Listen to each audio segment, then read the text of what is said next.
कैलाश को छू लेना, मात्र शिवलिंग का स्पर्श कर लेना, मात्र शंकर पर चढ़े हुए जल को मात्र पी लेना, उस जल में इतना बल आ जाता है कि बड़ी बड़ी रोग और बीमारियां दूर हटती चली जाती है और आप आगे बढ़ते चले जाते हैं।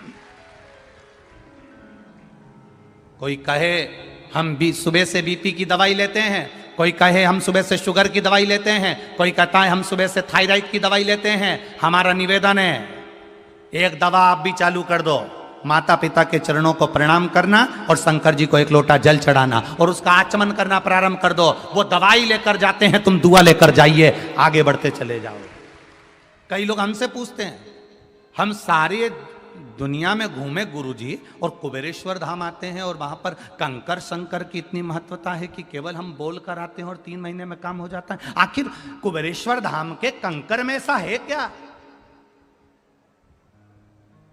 जितनी शिव पुराण की कथा पूरे भारत में हो रही है, जहां जहां पंडित लोग बाच रहे हैं, महाराज उन बाच रहे हैं, गुरु उन बाच रहे हैं, सब जगह शंकर जी का रुद्राक्ष का शिवलिंग बनाते हैं और बाद में शिवलिंग के रुद्राक्ष को उतार के सबको बांटते हैं। बोलो तुम्हारे यहां भी बंटता होगा?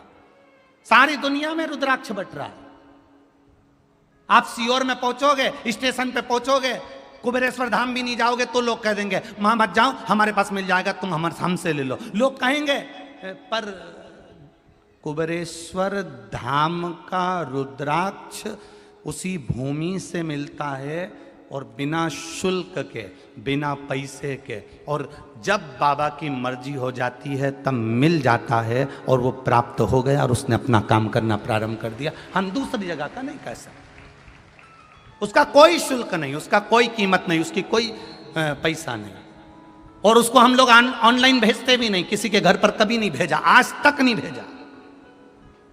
और यहां तक कोई तुमसे आकर कह दे कि कई लोग मिलेंगे तुमको ऐसे, वो भी कह देंगे हम सीओर में रहते हैं, हमारे पास में है वहां का रुद्राक्ष, हमारी तो बहुत पहचान और हमारे पास में बहुत सारे रुद्राक्ष रखे हैं, ले लो।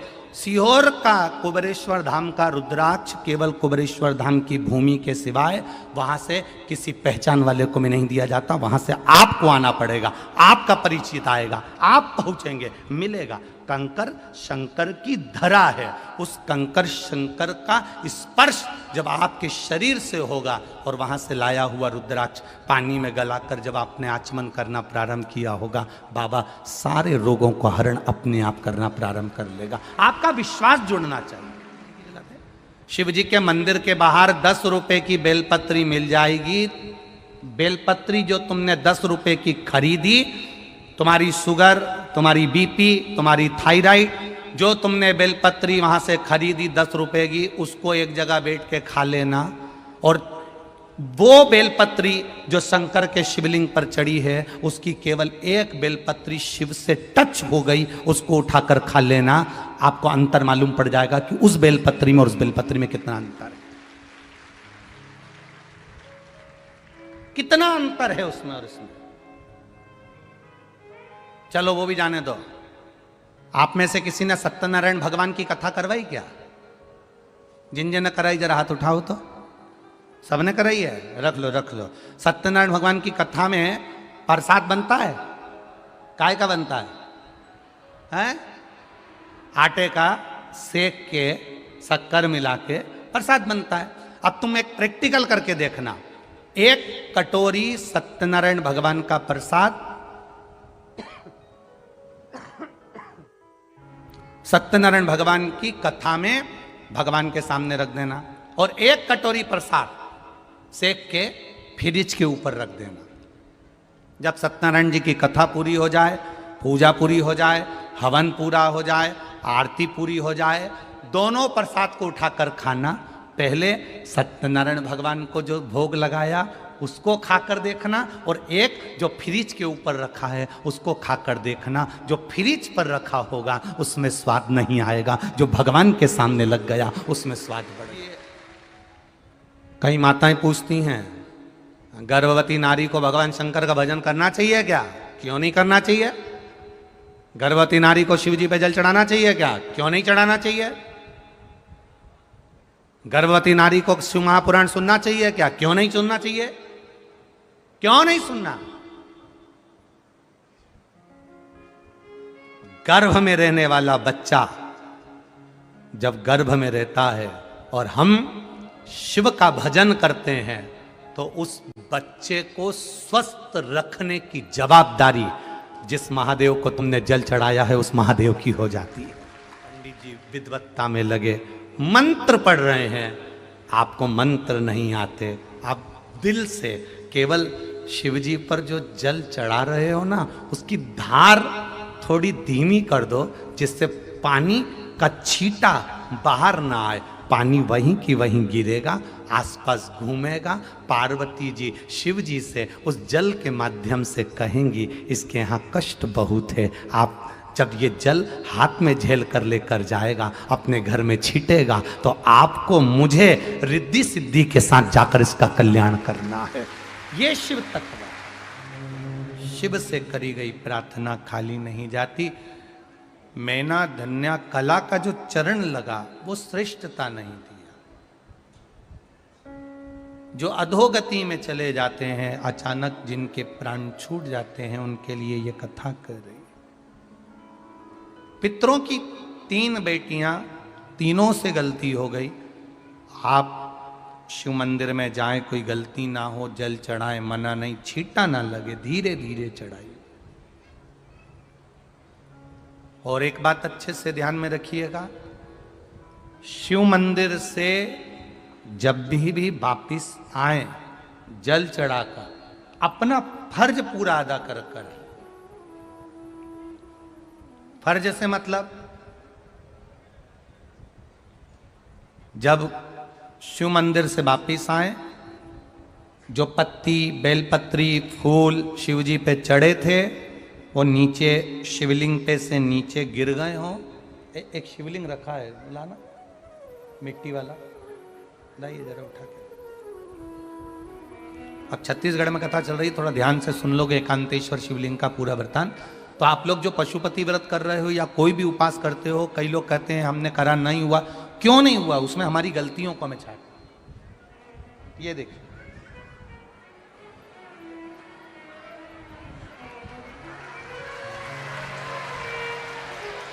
अब जैसे ये शिवलिंग रखा है, आपने जल चढ़ाया, अब जल आप यहां से चढ़ा रहे हो तो धीरे धीरे धीरे धीरे चढ़ाएं, जिससे छींटे बाहर ना, यहां तक छींटे रहे ना, जलाधारी तक चलेगा, बाहर ना गिरे।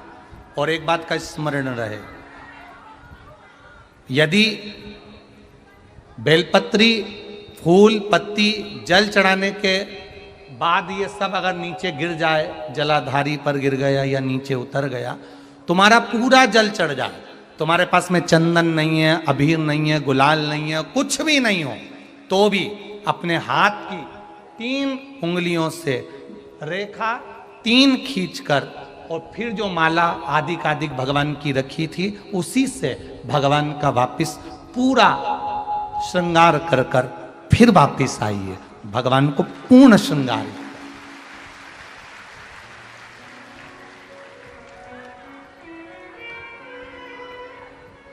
भगवान का पूर्ण श्रृंगार कर कर आइए। कई लोग जल चढ़ाने के बाद में भगवान का जो फूल पत्ती नीचे रखी रहती है, आप, हम ये नहीं कह रहे कि आप अपने घर से लेकर जाओ, आपके पास में कुछ नहीं, 1 लोटा जल चढ़ाओ, जल चढ़ाया, जो फूल पत्ती नीचे रखी हुई है उसी को उठाकर, उसको रखकर उसी फूल से भगवान का खूब सुंदर श्रृंगार भगवान का कर कर फिर आइए। क्यों? शिव का जब हम श्रृंगार कर कर आते हैं, माता पार्वती जी ने देव अधिदेव महादेव का श्रृंगार किया है, आप लोगों के स्मरण में होगा। राम जी ने माता जानकी का श्रृंगार किया है। रामचरित सुनिए कथा, रामायण सुनिए, आप लोगों ने रामायण सुनी होगी, तो उसमें माता बैठी हैं शिला के ऊपर और भगवान राम उनका श्रृंगार कर रहे हैं। एक कौवा आता है, वो चोंच मार कर जाता है, ये सारा वृतांत आप लोगों ने श्रवण किया है। तो राम जी माता सीता का श्रृंगार करते हैं, भगवान कृष्ण राधा जी का श्रृंगार करते हैं। केवल एक देव अधिदेव महादेव की कथा ऐसी है जिसमें पार्वती जी शिव जी का श्रृंगार करती हैं। शिव का श्रृंगार किस लिए? क्यों? कहा जल चढ़ाने के बाद वहीं पर पड़ी हुई पत्ती से, फूल से, जो चढ़े हुए फूल हैं, चढ़ी हुई पत्ती है, चढ़ा हुआ निर्माल्य है, जो भी शिव जी का है, उसी को धोकर वापिस भगवान का श्रृंगार कर कर आना चाहिए। किस लिए? कि हे भोलेनाथ, जब मैं इस संसार सागर से जाऊं, अखंड सुहाग लेकर पूरी श्रृंगार कर कर इस धाम से जाऊं।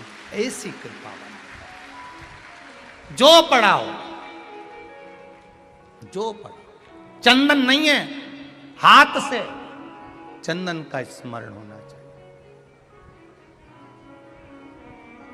नहीं है हमारे पास लगाने को रोली, मौली, चंदन, जो भी आपके पास में, अबीर, गुलाल नहीं, अपने मन का गुलाल लगाइए, अपने मन का हृदय से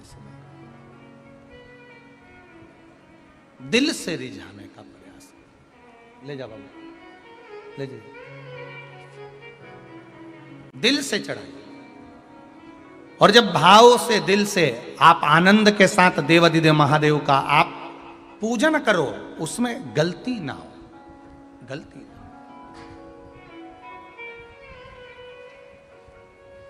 देखिए, पितरों की 3 बेटियों को श्राप लग गया। श्राप क्या लगा?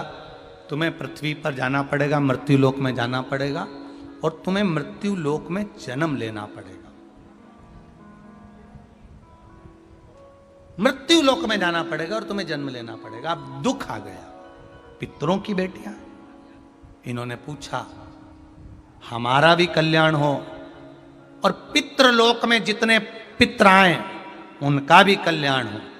जो अधोगति में, जैसे हमारी गति बिगड़ी है, हम अभी युवान अवस्था में हैं, आपको चोट लगी, आपने हमको श्राप दिया, मान लो कोई अधोगति में प्राण छोड़कर चला जाता है, उसका उद्धार कैसे हो? सनकादि ऋषि से पूछ रही, आप कृपा करो, आप दया करो।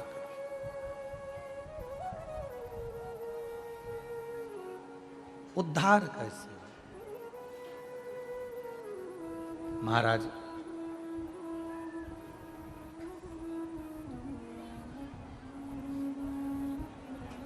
सात स्थान शिवलिंग के बताए हैं, जहां पर भूल से भी अगर कोई चंदन की उंगलियां लगा देता है, 7 स्थान ऐसे हैं जहां चंदन कि मात्र उंगलियां लगा देने से ही शिव पितृलोक के पितरों को मुक्ति प्रदान करके वैकुंठ लोक का निवास दे देते हैं।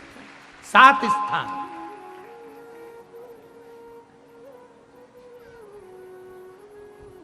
और वो 7 स्थान जो चंदन के बताए गए, पहला भगवान देवाधिदेव महादेव के शिवलिंग पर चंदन का लेपन। समझ लेना जरा बहुत अच्छे से। आपको लगता है स्वप्न में कोई मुर्दे दिख रहे हैं, या कोई जल रहा है, या कोई मर रहा है, या कोई चला गया है, ऐसा भय लगता है। बच्चों को मानी भेजूंगी ऐसा हो जाएगा, पति को मानी भेजूंगी ऐसा हो जाएगा, कोई हमारे कोई गलत तो नहीं कर रहा है, आपको लगता है। 7 स्थान चंदन के बताएं महाराज। पहला शिवलिंग, दूसरा जहां गणेश जी का स्थान है, मालूम है ना सबको? जम के बोलो जरा, मालूम है ना सबको? जहां गणेश जी का स्थान है वहां अलग से गणेश जी बैठे, वहां नहीं। शिवलिंग में जलाधारी के ठीक सामने, राइट में गणेश, लेफ्ट में कार्तिकेय, बीच में अशोक सुंदरी। तो पहला चंदन बाबा के शिवलिंग पर, दूसरा गणेश जी पर चंदन की उंगली, तीसरा षडानंद कार्तिकेय पर चंदन की उंगली, चौथा अशोक सुंदरी पर चंदन की उंगली, पांचवा जलाधारी पर चंदन की उंगली, छठा जो शिवलिंग का जल बह रहा है इसके ठीक विपरीत की ओर चंदन की उंगली, और 7वां चंदन नंदी के मस्तक के ऊपर जो 2 सींग लगे रहते हैं उस पर चंदन की उंगली। ये कब लगाई जाती है? या तो अमावस्या के दिन आपको लगता है कि हमारे पूर्वजों का उद्धार नहीं हुआ, हमारे पूर्वजों का कल्याण नहीं हुआ, कहीं अधोगति में कोई चला गया है, उसका बस एक बार, रोज नहीं जरूरत है, प्रतिदिन जरूरत ही नहीं। महीने में एक बार अगर अमावस्या के दिन भी आपने चंदन के थोड़ा सा चंदन अगर मेरे देव अधिदेव महादेव को 7 स्थान पर समर्पित किया है। अशोक यहाँ पर वर्णन कर रही हैं, मैना, धन्य और कला की कथा कह रही है। तीनों ने सनकादि ऋषियों से मांगा। चंदन भगवान को अति प्रिय होता है और चंदन ही एक ऐसा होता है जो पितरों को भी प्रिय होता है, जिसका स्पर्श मात्र लगने से पूर्वजों का कल्याण हो जाता है। वो चंदन का मेरे देवाधिदेव महादेव के पास में जो भी सामग्री रखी है वो कोई साधारण सी नहीं है। शिव जी के पास में अगर सर्प भी रखा है तो वो भी कीमत वाला है, एक डमरू भी रखा है तो वो भी कीमत वाला है, एक त्रिशूल भी रखा है वो भी कीमत वाला है। मेरे शंकर भगवान के पास में जो भस्म रमी हुई है वो भी कीमत वाली है।